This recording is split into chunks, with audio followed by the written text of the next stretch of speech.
us try some examples to determine the maximum and minimum points of a function. The questions give us a function of y equals to 3x squared minus 6x. You are asked to determine whether it is a maximum or minimum point. To solve these questions, write down the functions.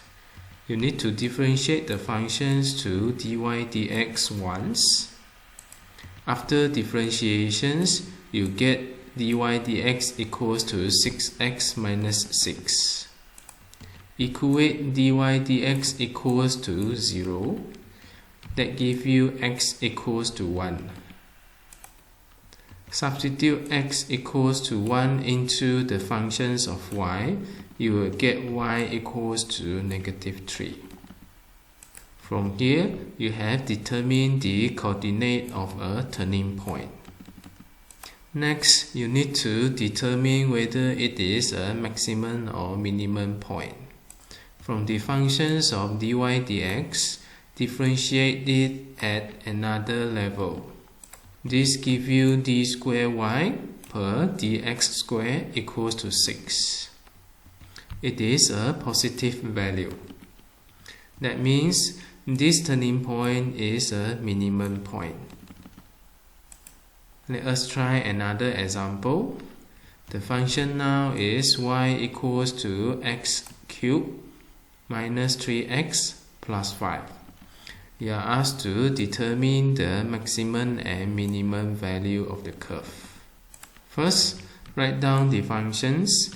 Differentiate to the first level. To determine the turning point, equate dy dx equals to 0. That gives you 3x squared minus 3 equals to 0. Solve the function here. You will get x is equals to plus and minus 1.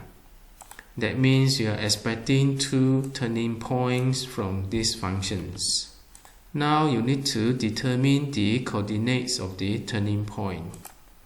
Use the y functions. Substitute x equals to 1 and x equals to negative 1 into the functions, and you will obtain 3 and 7 respectively. With that, you know that the 2 points are 1, 3 and negative 1, 7. And these 2 points are the turning points. At this stage, you're still not sure whether it is a maximum or minimum point. To determine the maximum and minimum, you will need to differentiate the dy dx. After differentiating this, you get 6x. Based on the 2 points of turning point here, substitute x equals to 1 and x equals to negative 1 into the second level of differentiations. When x is equals to 1, d squared y dx squared is a positive value. When x is equals to negative 1, a negative value is obtained. With that, we know the point 1, 3 will be a minimum point, and point 1, 7 it will be maximum point, as indicated by the positive and negative value of the second level differentiations.